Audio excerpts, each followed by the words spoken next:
Hello students and welcome back to our YouTube channel Vidyam. मैं हूं Anshita Jindal and I am a graduate from SRCC. आज हम करने वाले हैं हमारा बिजनेस सर्विसेज वाला चैप्टर। इस चैप्टर में हमें करना है अलग अलग सर्विसेज के बारे में जो किसी भी बिजनेस को जरूरी होती हैं। One of the lengthiest chapters है, काफी सारी चीजें इसमें पढ़नी है। 4 से 5 पार्ट्स में आपको लाने वाली हूँ इस पर्टिकुलर चैप्टर के। 20-20 मिनट के, 25 मिनट के, आधे घंटे के छोटे पार्ट्स होंगे, पर हम करेंगे धीरे धीरे, डिटेल में हर एक चीज को कवर करेंगे। ठीक है, अगर अभी तक चैनल को सब्सक्राइब नहीं किया है तो जल्दी से कर दो, कमेंट्स में अपने नाम की अटेंडेंस लगा दो और डिस्क्रिप्शन में सारे लिंक्स हैं, फॉलो कर लो। पूरा फुल कोर्स है, नोट्स भी है, सारा कुछ है। ठीक है, आ जाओ शुरू करते हैं business service chapter part number 1।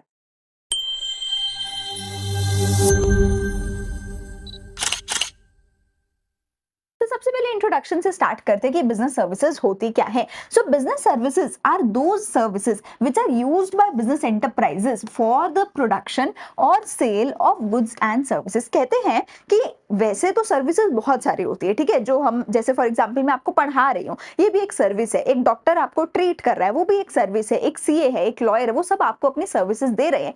लेकिन जब ये सर्विसेज एक बिजनेसमैन लेता है अपने बिजनेस को चलाने के लिए, तो उन्हीं सर्विसेज का नाम बिजनेस सर्विसेज रख दिया जाता है। फॉर एग्जांपल, अगर बैंक आपको फाइनल कस्टमर को सर्विस दे रहा है तो वो सर्विस है। पर अगर बैंक किसी बिजनेस का खाता अपने बैंक में खोलता है और किसी बिजनेस को अपने बैंक के अकाउंट की सारी सर्विसेज प्रोवाइड करता है, तो उसको हम बिजनेस सर्विसेज बोल रहे हैं। एक बिजनेसमैन जब भी अपना सामान इधर से उधर लेके जाता है, ट्रांसपोर्टेशन की सर्विस यूज करता है। एक बिजनेसमैन इंश्योरेंस की सर्विस यूज करता है, वेयर हाउसिंग की सर्विसेज यूज करता है, कम्युनिकेशन की सर्विसेज यूज करता है। तो ऐसे कोई भी सर्विस है जो कि एक बिजनेसमैन को मदद करती है अपने बिजनेस को चलाने में, अपने सामान को प्रोड्यूस करने में, सामान को सेल करने में, उन सभी सर्विसेज को हम बिजनेस सर्विसेज बोलते हैं। ठीक है जी। अब देखो, गुड्स और सर्विसेज में क्या फर्क होता है। तो हमें सबको बेसिक पता है कि जो गुड्स है वो टेंजिबल होते हैं, वो मुझे दिख सकती हैं, मैं उनको स्टोर करके रख सकती हूँ, मैं उनको अपने नाम पे ट्रांसफर करवा सकती हूँ। पर जो सर्विसेज है वो मुझे दिखती नहीं है, मैं सिर्फ उसको फील कर सकती हूँ कि कुछ तो समझ आ रहा है, दिमाग में जा रहा है कि मैम कुछ समझा रही है। You can not C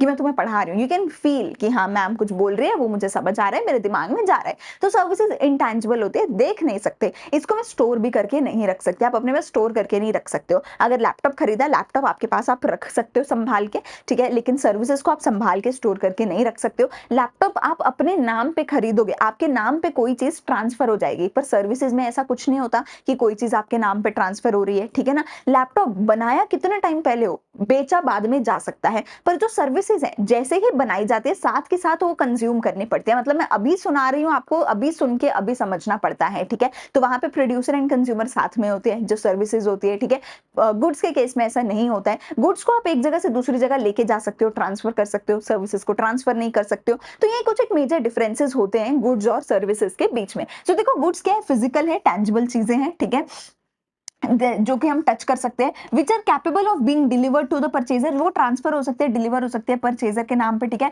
ownership उसकी ट्रांसफर हो सकती है from the seller to the purchaser. ठीक है ना, इसमें जो है आप टेंजिबल है, इसको ट्रांसफर कर सकते हो, इसको एक जगह से दूसरी जगह लेके जा सकते हो। ठीक है, इसको आप टच कर सकते हो, इसको आप देख सकते हो। ठीक है जी, और जो गुड्स है उसको आप स्टोर करके भी रख सकते हो। लेकिन जो सर्विसेज है वो आइडेंटिफाइबल इनटैंजिबल चीजें हैं, ठीक है, that provide satisfaction of want, वो जस्ट आपकी किसी वांट को सेटिस्फाई कर रही है। आप चाहते थे पढ़ना, आप चाहते थे चैप्टर समझना, आपकी उस वांट को ये सेटिस्फाई कर रही है ये वीडियो। ठीक है, which can not be taken home, आप इसको घर पे उठाकर लेकर नहीं जा सकते हो। ठीक है, इसको आप कैरी करके कहीं और नहीं लेकर जा सकते हो, इसको आप स्टोर नहीं कर सकते हो सर्विसेज को। ठीक है, तो service of a doctor, a beautician etcetera. ठीक है, तो आप यहाँ पर जो है सर्विस को स्टोर नहीं कर सकते हो, सर्विस को उठा के अपने घर नहीं लेके जा सकते हो, सर्विस आपके नाम पे ट्रांसफर नहीं हो सकती है। पर जो गुड्स है वो आपके नाम पे ट्रांसफर हो जाएगी, आप उसको उठा के घर लेके जा सकते हो, आप उसको स्टोर करके रख सकते हो, एक जगह से दूसरी जगह लेके जा सकते हो। ठीक है, तो सर्विसेज एंड गुड्स के बीच में क्या डिफरेंस है ये तो मुझे समझ आ गया। अब सर्विसेज की कुछ और बात करते हैं, नेचर ऑफ सर्विसेज थोड़ी बहुत और देखते हैं।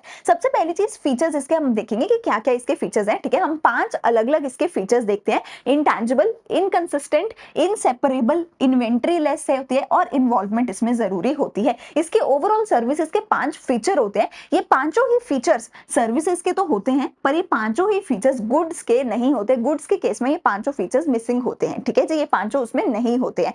ठीक है, मैं ये सारे ऑलरेडी आपको समझा भी चुकी हूँ, एक बार हम फिर से समझते हैं। तो पहली चीज़ है इंटेंजिबल कि तुम इसको देख नहीं सकते हो, तुम इसको टच नहीं कर सकते हो, ये सिर्फ एक्सपीरियंस कर सकते हो, तुम इसको सिर्फ और सिर्फ फील कर सकते हो, ये इंटेंजिबल होती है services. You can not touch, you can not see them, you can only feel that you are getting some services. Inconsistent होती है। देखो गुड्स ना, फॉर एग्जाम्पल तुम्हें एक फोन खरीदना है, ठीक है, फॉर एग्जाम्पल तुम्हें एक आईफोन 15 खरीदना है, तुम इंडिया, चाइना, यूएस कहीं से भी जाके खरीदो, तुम्हें सेम मॉडल तो सेम ही मिलेगा। ऐसा नहीं हो सकता कि मेरा आईफोन 15 अलग है तुम्हारे आईफोन 15 से, नहीं, सेम होंगे, बिल्कुल एग्जैक्टली सेम होगा। एक कॉपी है, तुम उसके 10 प्रोडक्ट खरीद लो, 15 20 जितने मर्जी प्रोडक्ट खरीद लो, सारे सेम मिलेंगे। कोई भी सोप या कुछ भी खरीदो, गुड्स सारी सेम होती हैं, मतलब जो सेम मॉडल वाली है वो एग्जैक्टली सेम होंगी। लेकिन एक चैप्टर बिजनेस सर्विसेज तुम जितने टीचर्स से पढ़ोगे, हर टीचर अलग तरीके से समझाएगा। कोई आराम से समझा रहा है, कोई तेज समझा रहा है, कोई प्यार से, कोई गुस्से से, कोई इंग्लिश में, कोई हिंदी में, कोई स्लो, कोई फास्ट, ठीक है, हर टीचर अपने हिसाब से तुम्हें समझाएगा। तो जो सर्विसेज है वो इनकंसिस्टेंट होती हैं। तुम जितने भी सर्विस प्रोवाइडर्स के पास लेने जाओगे, हर सर्विस प्रोवाइडर अपने अकॉर्डिंग उस सर्विस को प्रोवाइड करेगा, अपने पर्सनल स्टाइल के अकॉर्डिंग, ठीक है। सर्विसेज में क्या होता है, हर एक सर्विस प्रोवाइडर का पर्सनल स्टाइल इन्वॉल्व होता है, हर कोई अपने पर्सनल स्टाइल के अकॉर्डिंग आपको पढ़ाएगा। एक डॉक्टर है, हर डॉक्टर अपने पर्सनल स्टाइल के अकॉर्डिंग दवाई देगा, हर लॉयर अपने पर्सनल स्टाइल के अकॉर्डिंग तुम्हारा केस हैंडल करेगा, ठीक है। तो इनकंसिस्टेंट होती है कि यहाँ पर आप कोई भी दो सर्विस प्रोवाइडर से एक्सपेक्ट नहीं कर सकते कि वो सेम सर्विसेज दे, सेम तरीके से चैप्टर समझाए, पर आप दो गुड्स प्रोवाइडर से एक्सपेक्ट कर सकते हो कि वो सेम ही फोन देंगे। यार कुछ अलग हो ही नहीं सकता, ditto copy paste same phone होते हैं, क्योंकि वो फैक्ट्री में बन रहे हैं सेम प्रोसेस से, ठीक है ना। सर्विसेज ऐसी नहीं है, इनसेपरेबल है। आप यहाँ पे जैसे मैंने पहले बोला था कि गुड्स को आप प्रोड्यूसर से अलग कर सकते हो, ठीक है। प्रोड्यूसर ने 10 साल पहले बना के रख दी फोन, आप फोन आज खरीद रहे हो सकता है, पॉसिबल है। 10 साल पहले बनी गाड़ियां आज भी बिकती हैं, पॉसिबल है। पर सर्विसेज आप ऐसे नहीं कर सकते हो। मेरी सर्विसेज मैं खुद यहाँ पे खड़े होकर ही आपको दूंगी, आप उसको मेरे से अलग नहीं कर सकते हो, ठीक है ना। ऐसा नहीं हो सकता कि मैंने 10 साल पहले सर्विसेज बना के रख दी, मैं जहां पर खड़ी हूँ मुझे खुद को आकर के बोलना पड़ेगा, समझाना पड़ेगा, अपनी सर्विसेज देनी पड़ेंगी। डॉक्टर साहब खुद से आएंगे, अपनी सर्विसेज देंगे, लॉयर साहब खुद से आके सर्विसेज देंगे। लेकिन प्रोड्यूसर हर जगह साथ नहीं जाएगा, अरे ये आईफोन जा रहा है, साथ ही आईफोन बनाने वाले फैक्ट्री के मजदूर जा रहे हैं, ऐसा नहीं हो सकता। प्रोड्यूसर साथ साथ नहीं जाएगा। सामान को प्रोड्यूसर ने बनाया, बना के बाजार में ले गए, अब वो पता नहीं प्रोड्यूसर कौन है, सामान बिक रहा है। पर सर्विस के केस में ऐसा नहीं हो सकता। अगर मेरी सर्विसेज है तो मैं जहां जाऊंगी वहीं जाकर अपनी सर्विसेज दूंगी, तो मेरी सर्विसेज को मुझसे सेपरेट नहीं कर सकते। Production and consumption of services take place simultaneously. जब प्रोडक्शन होती है तभी कंजम्पशन भी करनी पड़ेगी सर्विसेज की। It is possible to manufacture a chair today and sell it later, but in the case of services it has to be simultaneous. Chair आज बनाई बाद में बेच सकते हो, सर्विसेज मैं खुद जाऊंगी, अभी दूंगी, तुम्हें अभी लेनी पड़ेगी, ठीक है। इन्वेंट्री, जो सर्विसेज हैं उनको आप इन्वेंट्री में नहीं रख सकते, इसीलिए इनको हम इन्वेंट्री लेस बोलते हैं। जो सर्विसेज हैं उसको स्टोर करके नहीं रख सकते, they can not be store, उसको आप इन्वेंट्री में स्टोर करके नहीं रख सकते। इन्वॉल्वमेंट, यहाँ पर जो कस्टमर है, consumer gets involved in the production of services and gets the opportunity to get the service modified as per the requirement. तो जब सर्विसेज बिक रही होती है, कंज्यूमर का उस जगह पे प्रेजेंट होना जरूरी है। इनफैक्ट जब सर्विसेज बिक रही हैं उस टाइम पे प्रोड्यूसर का एज वेल एज कंज्यूमर का, दोनों का प्रेजेंट होना जरूरी है। फॉर एग्जांपल अगर एक फोन लेना है तो फोन बना था 2 महीने पहले, खरीदा आज आपके पापा ने, पर यूज आप कर रहे हो, ठीक है, पॉसिबल है। लेकिन सर्विसेज मैं आज पढ़ा रही हूँ, आपको ही आज के आज आके पढ़ना पड़ेगा ना। तो ऐसा हो सकता है मैंने 2 महीने पहले पढ़ाया था, नहीं, तुम्हारे पापा भी नहीं पढ़ सकते तुम्हारी जगह पे, मैं भी प्रेजेंट हूँ, तुम भी प्रेजेंट हो, मैं पढ़ा रही हूँ, तुम पढ़ रहे हो। तो सर्विसेज के केस में ना तो तुम इसको प्रोड्यूसर से सेपरेट कर सकते हो, प्लस इसमें जो कंज्यूमर है उसका इन्वॉल्वमेंट भी जरूरी होता है। गुड्स के केस में ना तो कंज्यूमर का इन्वॉल्वमेंट जरूरी है, गुड्स को आप इन्वेंट्री में स्टोर करके भी रख सकते हो, गुड्स को आप सेपरेट कर सकते हो प्रोड्यूसर से, गुड्स कंसिस्टेंट होती है, सेम टू सेम होती हैं, एंड गुड्स टैंजिबल होती हैं, इनटैंजिबल नहीं होती हैं, ठीक है। बहुत सारी सर्विसेज है हमारे पास, अलग अलग टाइप्स ऑफ सर्विसेज होते हैं, जैसे कि social service, personal service, business service. Social service तो हमें पता है ना कि हम सोसाइटी के लिए अगर फ्री में कुछ भी कर रहे हैं, ठीक है, मंदिर गुरुद्वारे में जाके एनजीओ के थ्रू हम कुछ भी अगर फ्री में कर रहे हैं सोसाइटी के लिए, अपने रिलीजन के लिए, अपने आसपास के लोगों के लिए, out of love, out of sympathy, for happiness, free में जो भी करोगे वो सोशल सर्विस में आएगा। पर्सनल सर्विस होगा जो हर एक इंसान अपने लिए पर्सनली ले रहा है, वहां पर आपका बिजनेस के लिए आप नहीं ले रहे हो, ठीक है। अगर आप अपने खुद के लिए, फॉर एग्जाम्पल मेरे से क्लासेस ले रहे हो पर्सनली, तो वो पर्सनल सर्विस होगी। आप सेलो में जाके अपनी पर्सनल जो है रिक्वायरमेंट के हिसाब से सर्विसेज ले रहे हो, आपकी पर्सनल सर्विस होगी। रेस्टोरेंट में जाके आप अपने पर्सनल हिसाब से सर्विस ले रहे हो, ठीक है ना। तो जब एक इंसान अपने खुद की पर्सनल मतलब फाइनल कस्टमर जब सर्विसेज ले रहा है उसको पर्सनल सर्विसेज बोला जाएगा। पर जब एक बिजनेसमैन अपने बिजनेस को चलाने के लिए सर्विसेज लेगा तो उसको बिजनेस सर्विसेज बोला जाएगा। जब एक बिजनेसमैन अपने बिजनेस को चलाने के लिए कुछ सर्विसेज खरीदेगा तो उसको बिजनेस सर्विस बोला जाएगा। और बिजनेस सर्विस को ही, जिसमें हमारी banking, insurance, communication, warehousing, transportation, इन्हीं को ही हम आज के इस पूरे लेक्चर में पढ़ेंगे। एंड इनफैक्ट इस पूरे चैप्टर में हम बिजनेस सर्विसेज के बारे में ही पढ़ेंगे। चैप्टर का नाम ही बिजनेस सर्विस है, तो इनका तो जस्ट एक इंट्रोडक्शन था, मेन कहानी तो बिजनेस सर्विस की है। अब बिजनेस सर्विस में हम बैंकिंग के बारे में पढ़ेंगे, इंश्योरेंस के बारे में पढ़ेंगे, कम्युनिकेशन के बारे में भी डिटेल में पढ़ेंगे, वेयर हाउसिंग के बारे में भी डिटेल में पढ़ेंगे, ट्रांसपोर्टेशन के बारे में भी डिटेल में हम पढ़ेंगे। ये सारे ही टाइप्स ऑफ बिजनेस सर्विसेज हमारे इस चैप्टर का हिस्सा है। एंड ये one of the widest, one of the longest chapter है आपके 11th की बिजनेस स्टडीज का, जिसमें थोड़े से टेक्निकल चीजें, जैसे बैंकिंग में काफी टेक्निकल चीजें हैं, इंश्योरेंस तो पूरा ही बहुत ज्यादा टेक्निकल है, तो आपको अच्छे से समझना पड़ेगा क्योंकि बहुत टेक्निकल चीजें हैं, तो बहुत ध्यान लगा के समझनी पड़ेंगी, ठीक है। चलो सबसे पहले हम बैंकिंग के बारे में बात करते हैं। बैंकिंग से सबसे पहले अपनी कहानी शुरू करते हैं। तो बैंक क्या होता है? देखो, बैंक का ना एक मेजर काम क्या होता है। देखो, बैंक ना मेजरली एक इंटरमीडिएरी की तरह एक्ट करता है। बैंक क्या करता है? मेजरली एक इंटरमीडिएरी की तरह एक्ट करता है। मतलब क्या हुआ? ये बैंक है मेरा, बैंक क्या है? बीच का बंदर है। इंटरमीडिएरी का मतलब बीच का बंदर, ठीक है। बीच का बंदर हम खेलते होते थे ना गेम बचपन में, तो बैंक एक बीच का बंदर है। देखो होता क्या है, बहुत सारे लोग हैं जिनके पास बहुत अमीर हैं, बहुत सारा पैसा है, ठीक है, दे हैव एक्सेस मनी। ये ऐसे लोग हैं जिनके पास बहुत सारा एक्सेस मनी अपने पास पड़ा है। ये अपने फालतू पैसे का क्या करें? ये कहते हैं मेरे पास तो बहुत सारा पैसा है, मुझे कहीं ना कहीं जाके पैसे को डिपॉजिट करना है, ताकि इस पैसे की एक तो सेफ्टी भी बनी रहे, प्लस इस पैसे के बदले में मुझे कुछ ना कुछ इंटरेस्ट भी आता रहे, तो मैं अपने पैसे को कहीं जाके डिपॉजिट करवा दूं। तो ये अपने पैसे को कहाँ जाके डिपॉजिट करवाते हैं? बैंक में जाके डिपॉजिट कराते हैं। ऑन दी अदर हैंड कुछ ऐसे लोग हैं जिनके पास बिल्कुल पैसा नहीं है, जिनके पास बिल्कुल पैसा नहीं है। ये जो लोग हैं they are in need of money. ये लोग बैंक के पास जाते हैं और बैंक को कहते हैं कि भैया क्या तुम मुझे प्लीज लोन दे सकते हो? Can you please give me loan? तो बैंक क्या करेगा? इनको लोन दे देगा। तो हो क्या रहा है? बैंक के पास खुद के पास कोई पैसा है नहीं है, बैंक के पास खुद के पास कोई पैसा है नहीं है। बैंक ने क्या किया? इन लोगों को ट्रस्ट में लिया और बोला तुम मुझे अपना पैसा दे दो, मैं तुम्हारे पैसे को सेफ भी रखूंगा और तुम्हें तुम्हारे पैसे के बदले में इंटरेस्ट भी देता रहूंगा। तो जिनके पास बहुत सारा पैसा था उन लोगों ने अपना सारा पैसा उठा के बैंक को दे दिया। बैंक क्या करेगा इस पैसे का? घर घर थोड़ी खेलेगा। बैंक क्या करेगा इस पैसे से? बैंक इस पैसे से लोन दे देगा, उन नीडी लोगों को लोन दे देगा जिनको लोन की जरूरत है, ताकि वो अपना खर्चा कर सके, ताकि वो अपना बिजनेस चला सके। यूजुअली ये लोग जो लोन ले रहे होते हैं, जिनको पैसे की जरूरत होती है, यूजुअली ये कौन लोग होते हैं? ये लोग बिजनेसमैन लोग होते हैं, ठीक है। क्योंकि कोई भी ना ऐसा नहीं होता है कि अपने घर का खर्चा चलाने के लिए लोन ले रहे हैं, यूजुअली इतना नहीं होता। लोग घर का खर्चा करते ही उतना है जितनी उनकी इनकम है। तो यूजुअली लोन कौन लेते हैं? बिजनेसमैन लोग लेते हैं, या फिर हम गाड़ी, एसी वगैरह के लिए लोन लेते हैं। बट मोस्टली बिजनेसमैन लोग अपना बिजनेस चलाने के लिए लोन लेते हैं। अब बैंक क्या करेगा? बैंक क्या करेगा इस सबके बीच में? इन लोग को बोलेगा ठीक है मैं तुम्हें लोन दे देता हूं, पर मैं तुमसे लोन के बदले में 8% का रेट ऑफ इंटरेस्ट लेने वाला हूं। 8% का रेट ऑफ इंटरेस्ट लेने वाला हूं। अब इनके पास तो कोई ऑप्शन नहीं है, पैसा चाहिए तो रेट ऑफ इंटरेस्ट तो देना पड़ेगा ना, फ्री में कोई लोन थोड़ी देता है। तो इन्होंने बोला okay I will give you 8% rate of interest. Bank क्या करेगा? इसमें से थोड़ा सा रेट ऑफ इंटरेस्ट इनको दे देगा। इन्होंने फ्री में थोड़ी पैसा डिपॉजिट कराया, तो बैंक इनको बोलेगा I will give you 5% rate of interest.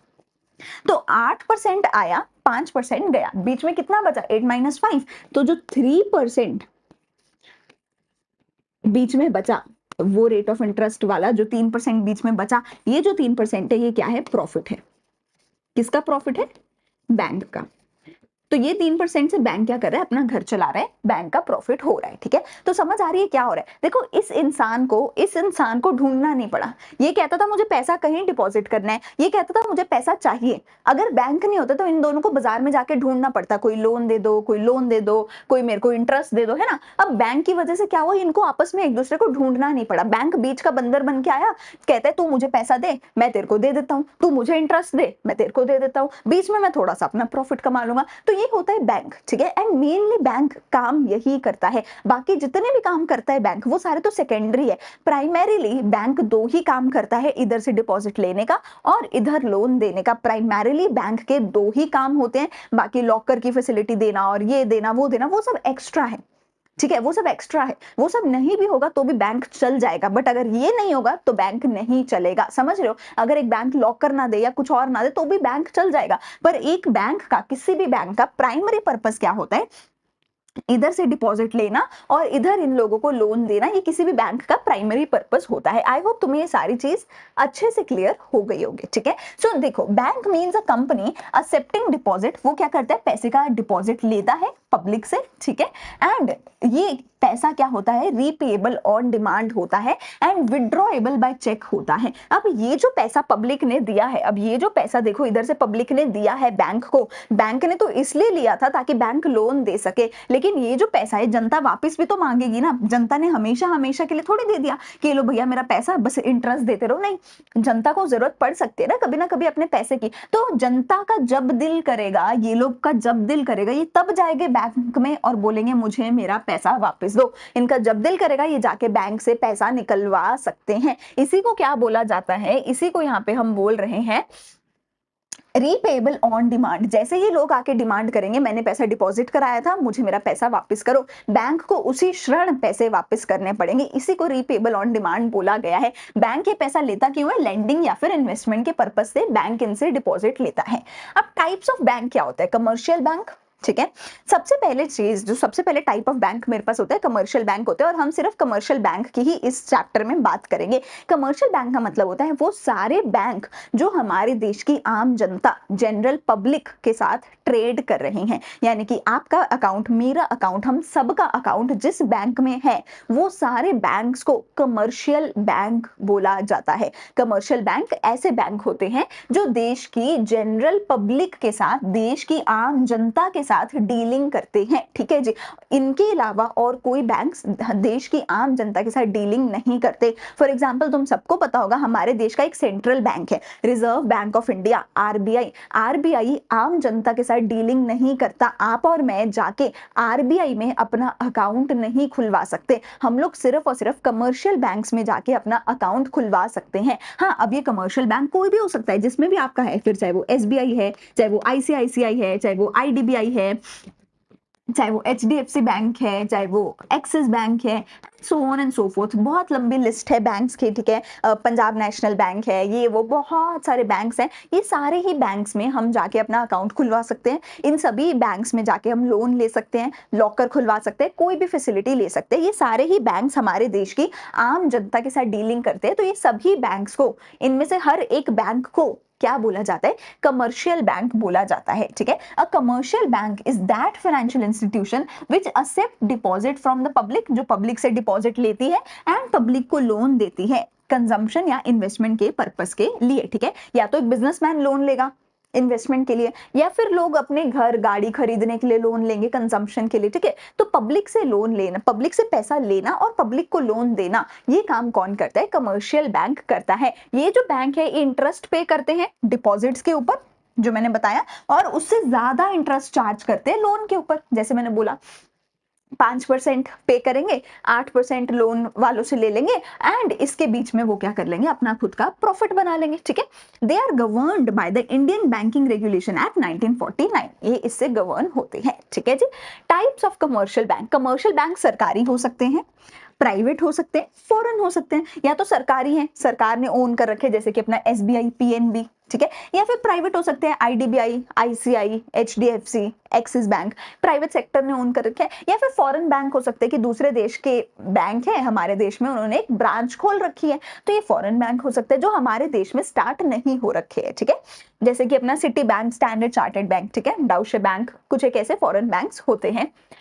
Functions of commercial bank, ये कमर्शियल बैंक्स करते क्या हैं, जैसे मैंने तुम्हें ऑलरेडी बताया है, ठीक है बेटा, कि कोई भी बैंक मेजरली दो कामों के लिए खुलता है, इधर से डिपॉजिट लेने के लिए, इधर लोन देने के लिए। ये दो काम हर एक बैंक का सबसे प्राइमरी फंक्शन होता है। अगर कोई बैंक ये दोनों काम नहीं करेगा तो उसका बैंक नहीं चल पाएगा। इसके अलावा जितने भी एक्स्ट्रा काम है, जैसे कि लॉक कर देना, ये देना, वो सब ना करे बैंक तो भी चल जाएगा उसका घर, बट वो सब कुछ करता है बैंक ताकि वो एक्स्ट्रा पैसे कमा सके।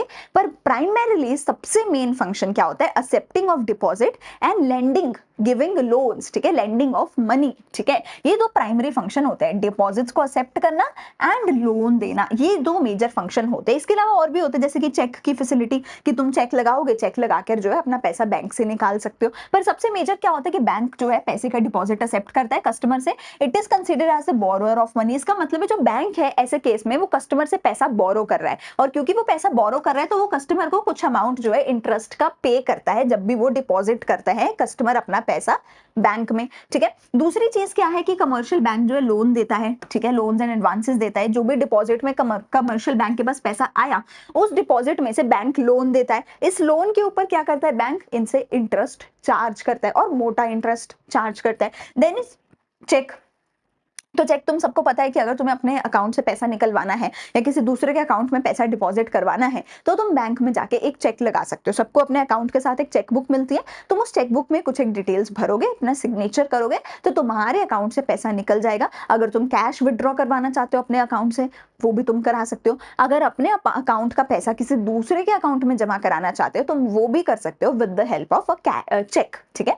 तो चेक क्या है? Most developed credit instrument which helps in the withdrawal of the deposit. आपको अपने डिपॉजिट्स को विड्रॉ करने के लिए एक बहुत अच्छा तरीका दिया गया है जो कि होता है चेक। चेक में यूजुअली बियरर चेक्स और क्रॉस्ड चेक्स हमारे पास होते हैं, ठीक है। बियरर चेक्स क्या है? Which are cash encashable at the bank counters. जैसे मैंने बोला था कि तुम चेक की मदद से अपने अकाउंट से कैश भी निकलवा सकते हो, और चेक की मदद से अपने अकाउंट से दूसरे के अकाउंट में पैसा भी जमा करा सकते हो। तो अगर तुम्हें कैश निकलवाना है उस केस में तुम अपने खुद के नाम पे जो है चेक को भरते हो।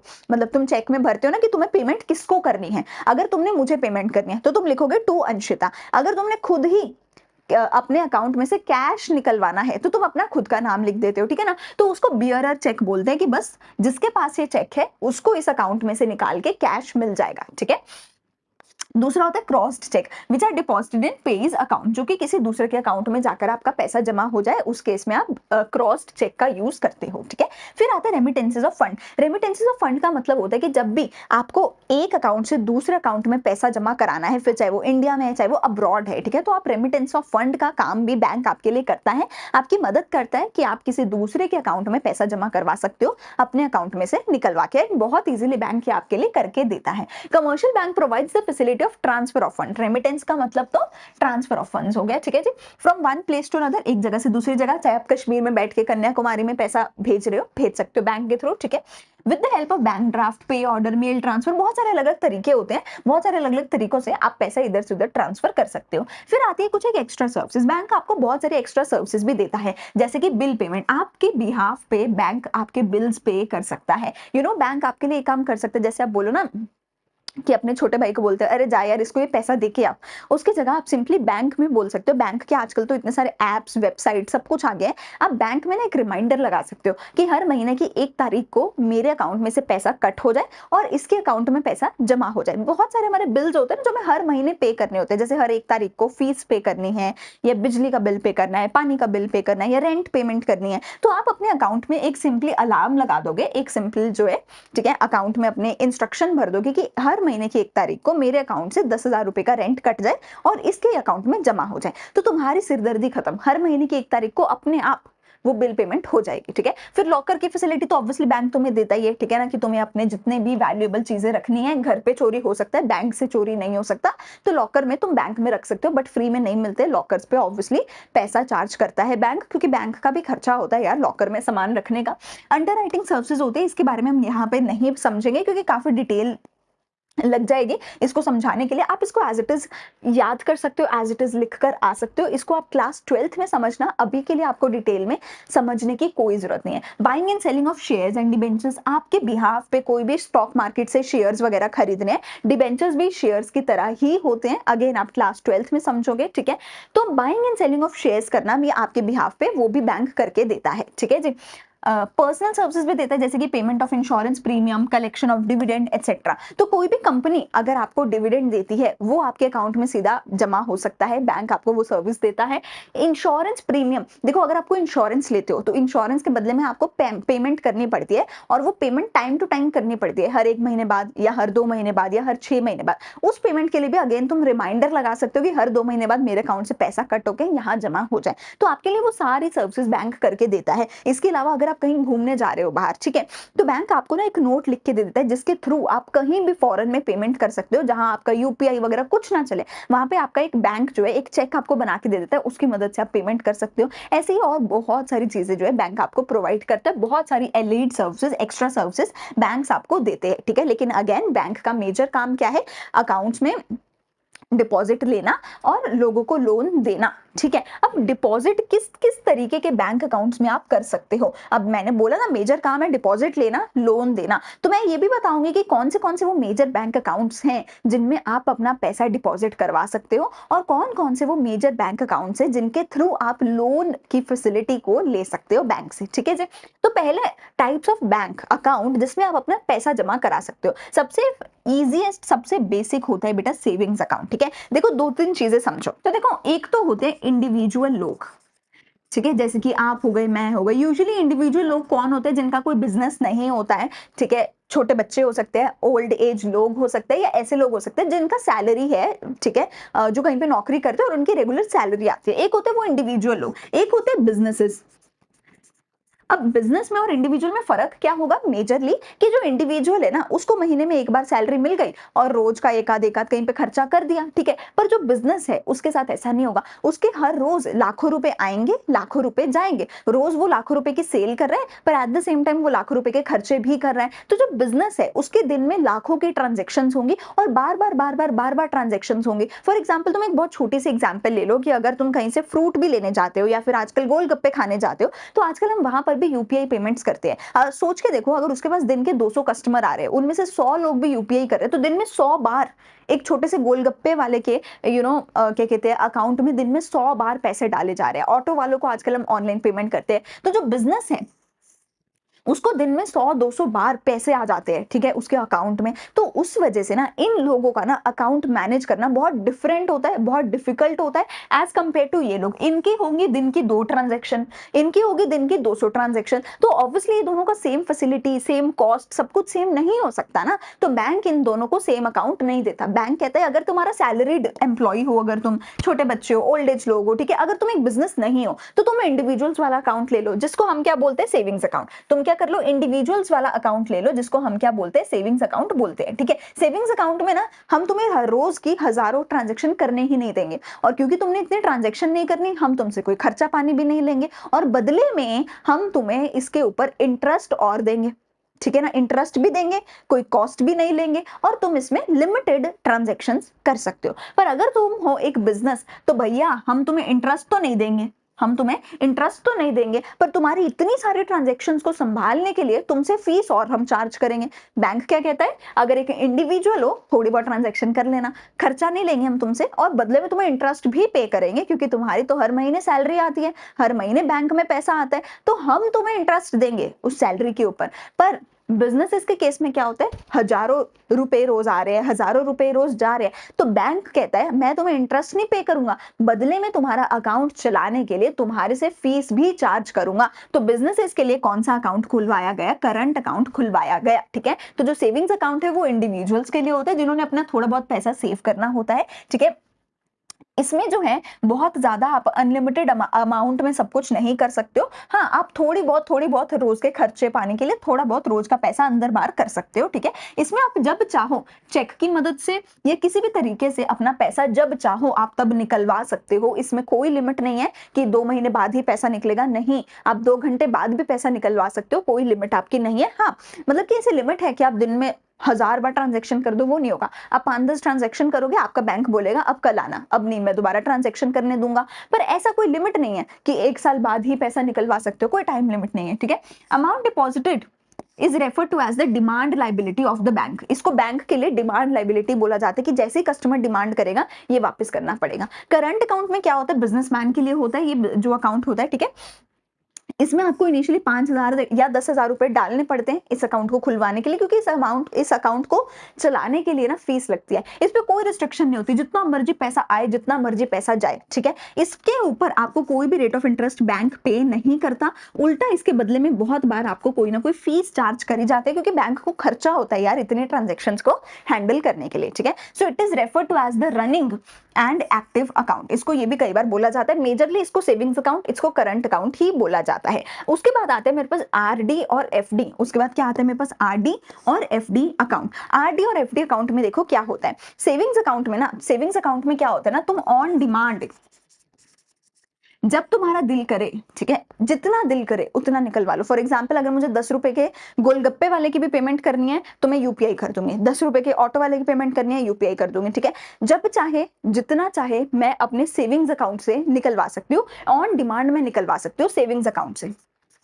लेकिन ना आरडी अकाउंट और एफडी अकाउंट ऐसे नहीं होते, ये लोग सेविंग्स के लिए नहीं होते। ये जो अकाउंट्स है ये सेविंग्स के लिए नहीं होते, ये अकाउंट्स होते हैं इन्वेस्टमेंट पर्पस के लिए। अगर आप एक लॉन्ग टर्म के लिए इन्वेस्टमेंट करना चाहते हो तो आप क्या करोगे, आप अपना आरडी अकाउंट या एफडी अकाउंट खुलवाओगे। एफडी तो आई थिंक सबको ही पता होगा, एफडी तो आई थिंक सबको पता ही होगा। एफडी क्या होती है कि मैंने एक बार 5 लाख रुपए जमा करा दिए, अब मैं वो 5 लाख रुपए को 5 इयर्स तक टच भी नहीं कर सकती हूँ। ये 5 इयर्स के लिए मेरा पैसा क्या हो गया, लॉक हो गया।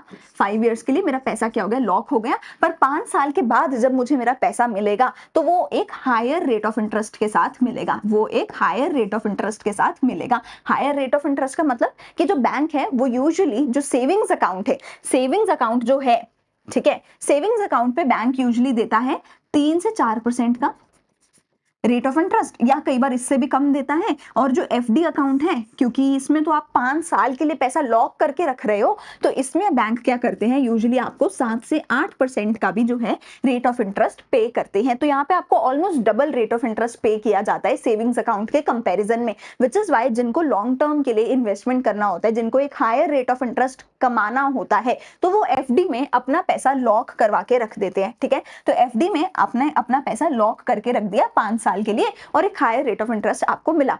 अब अगर किसी के पास ऐसे नहीं है कि 5 लाख रुपए नहीं है कि लो भैया 5 लाख रुपए लॉक करके रख दो, जिसके पास ऐसा नहीं है वो क्या करेगा, क्या वो इन्वेस्ट ही ना करे, वो कहां जाए, तो वो जाएगा आरडी अकाउंट के पास। वो कहां जाएगा, वो जाएगा आरडी अकाउंट के पास, रेकरिंग डिपॉजिट अकाउंट के पास। आरडी अकाउंट को आप लिंक करवाते हो अपने सेविंग्स अकाउंट के साथ, इसको आप लिंक करवाते हो सेविंग्स अकाउंट के साथ। अब देखो हर महीने फॉर एग्जांपल तुम्हारे बैंक में तुम्हारी सैलरी आएगी 1 लाख रुपए, हर महीने तुम्हारे अकाउंट में सैलरी आएगी 1 लाख रुपए। तुम कहते हो यार मैं ना एक बार में 5 लाख रुपए तो नहीं डाल सकता एफडी में, मैं ना एक काम करता हूँ, मेरी हर महीने की सैलरी में से ना एक fix amount, for example 1 lakh salary आएगी, मैं उसमें से हर महीने 50,000 रुपए इन्वेस्ट करने को तैयार हूँ। मैं हर महीने 50,000 रुपए इन्वेस्ट कर सकता हूँ, एक बार में 5 लाख नहीं कर सकता, हर महीने थोड़ा थोड़ा 50,000 इन्वेस्ट करूंगा। तो हर महीने जैसे ही सेविंग्स में 1 लाख रुपए आएंगे, मतलब एक सर्टेन डेट को तुम्हारे यहां से पैसा कट हो जाएगा और यहाँ पे आरडी अकाउंट में जाके पैसा जमा हो जाएगा। इसीलिए इसको बोला गया है रेकरिंग डिपॉजिट।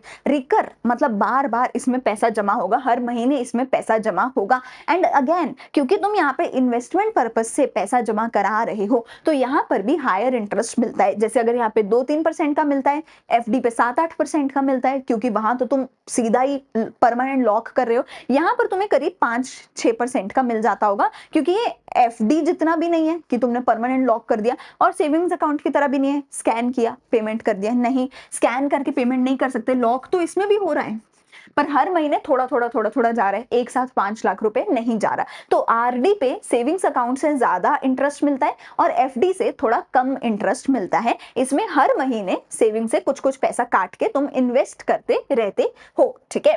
तो देखो क्या है, in such account recurring deposit में क्या होता है, account holder is required to deposit a specified sum of money every month, कुछ पैसा हर महीने तुम जो है डिपॉजिट करते हो। They are also termed as cumulative time deposit, इसको क्यूमुलेटिव टाइम डिपॉजिट भी बोला जाता है। पीरियड ऑफ अकाउंट में रेंज फ्रॉम 12 महीने से 10 साल, ठीक है, कोई भी टाइम पीरियड हो सकता है। एफडी अकाउंट क्या होता है कि आप एक लमसम अमाउंट एक ही बार में डिपॉजिट कर देते हो एक स्पेसिफाइड टाइम पीरियड के लिए, जिसके पहले आप जो है उस पैसे को विड्रॉ नहीं करवा सकते हो। Repayable after the expiry of the fixed period, जब ये पीरियड एक्सपायर हो जाएगा उसके बाद ही आप जो है उसको रीपेमेंट के लिए निकलवा सकते हो, तब तक आप उसको नहीं निकलवा सकते। FD are also called time deposit और लॉन्ग टर्म डिपॉजिट, इसको हम टाइम डिपॉजिट भी एफडी अकाउंट को बोलते हैं। लास्ट मेरे पास यहाँ पे आता है multiple option deposit account. Last मेरे पास क्या आता है, multiple option deposit account. Multiple option deposit account क्या होता है, देखो ये मल्टीपल ऑप्शन है, मतलब तुम एक से ज्यादा टाइप्स ऑफ अकाउंट एक ही अकाउंट के अंदर खुलवा रहे हो, एक ही अकाउंट में एक से ज्यादा टाइप ऑफ अकाउंट खुलवा रहे हो, इसीलिए तो मल्टीपल ऑप्शन हो गया। देखो, it is a combination of savings account and FD account, आपके एफडी अकाउंट और सेविंग्स अकाउंट का जो है कॉम्बिनेशन है ये, ठीक है। Depositor can enjoy the liquidity of savings account and rate of interest of the FD account. कहते हैं आप सेविंग्स अकाउंट की तरह ही जब चाहो पैसा निकलवा भी सकते हो, और एफडी अकाउंट की तरह ही आपको एक हायर रेट ऑफ इंटरेस्ट 6-7% वाला वो भी मिल जाएगा। तो इस अकाउंट में जो डिपॉजिटर है वो स्टैंडिंग इंस्ट्रक्शन देता है अपने बैंक को to convert the balance in his savings account into a fixed account deposit account if it crosses a given threshold limit. तो देखो इसमें हो क्या रहा है, ऐसे फ्री में थोड़ी ना मल्टीपल ऑप्शन डिपॉजिट अकाउंट खुलवाने देंगे। इसमें क्या होता है, तुम ये बोल देते हो कि भैया मेरे अकाउंट में ना पैसे पड़े हैं, मेरे से तो संभलते नहीं है, तो एक काम कर, जैसे ही मेरे अकाउंट का जो बैलेंस है वो 1 लाख रुपए के ऊपर जाएगा, तो 1 लाख रुपए के ऊपर जितना भी गया वो सारा 1 लाख रुपए के ऊपर वाला सारे का सारा पैसा तो उठा के उसको एफडी में जमा कर दियो। समझ रहे हो, अगर मेरे बैंक अकाउंट में आज 10,000 रुपए हैं, मैंने इसको एक लिमिट बोल दी कि जैसे ही मेरा पैसा 1 लाख रुपए के ऊपर जाएगा, तो लेट्स से मेरा पैसा हो गया 1,50,000, ठीक है, 1,50,000 हो गया, तो ये एक्स्ट्रा वाले जो 50,000 है मैं अपने अकाउंट को इंस्ट्रक्शन दे दूंगी कि एक्स्ट्रा वाले जो 50,000 है जैसे ही ये आए मेरे अकाउंट में साथ के साथ तो इसको उठा के एफडी अकाउंट में डाल दिया कर। जैसे ही पैसा एफडी अकाउंट में गया उस पर हायर इंटरेस्ट आने लग गया, पर ये जो 1 लाख रुपए पड़े हैं ये लिक्विड है, सेविंग्स अकाउंट की तरह ही, जब चाहो मैं इसको निकलवा सकती हूँ। तो मेरा कुछ पैसा एफडी में भी जाता जा रहा है और कुछ पैसा सेविंग्स अकाउंट की तरह खुला भी पड़ा है, जब चाहो मैं निकलवा भी सकती हूँ। तो मल्टीपल ऑप्शन डिपॉजिट अकाउंट हो गया कि थोड़ा थोड़ा सेव भी होता जा रहा है और थोड़ा थोड़ा ऐसे मेरे पास ओपन भी पड़ा है कि जब चाहो मैं निकलवा के यूज भी कर सकती हूँ, ठीक है। तो सेविंग्स अकाउंट हो गया इंडिविजुअल्स का, करंट अकाउंट हो गया बिजनेसमैन का, रेकरिंग डिपॉजिट अकाउंट हो गया हर महीने कुछ पैसा डिपॉजिट होता रहेगा, एफडी अकाउंट हो गया कि जिसमें एक बार में लॉन्ग टर्म के लिए पैसा डाल दिया, मल्टीपल ऑप्शन डिपॉजिट अकाउंट हो गया कि जिसमें एक लिमिट के ऊपर अगर तुम्हारा बैंक बैलेंस गया तो उसके ऊपर वाला सारा पैसा उठा के एफडी में डाल दिया जाएगा और उसके नीचे वाला सारा पैसा तुम यूज कर सकते हो कहीं भी पेमेंट करने के लिए। ये हो गए सारे ही अलग अलग टाइप्स ऑफ बैंक अकाउंट्स। तो अभी आज के वीडियो को हम यहीं पे करते हैं खत्म। इसके आगे का पार्ट हम अगले पार्ट से स्टार्ट करने वाले हैं जहाँ पे हम लेंडिंग्स के बारे में, फिर इंश्योरेंस, सभी चीजों के बारे में पढ़ेंगे। अगर वीडियो अच्छी लगे so please like, share and subscribe to our channel. हर एक प्लेलिस्ट का लिंक आपको नीचे मिल जाएगा, वहां से प्लेलिस्ट से जाके अकाउंट्स, इको, बिजनेस तीनों के पूरा सिलेबस आप देख सकते हो। कोई भी चैप्टर कुछ भी देखना है तो आप वहां पे देख सकते हो। And every Monday, Wednesday, Friday 4 बजे अकाउंट्स की वीडियो देखने आ जाया करो, 7 बजे इको बीएसटी की वीडियो देखने आ जाया करो, अलार्म लगा लो, ठीक है। हम मिलते हैं अगली वीडियो में। Thank you, bye bye.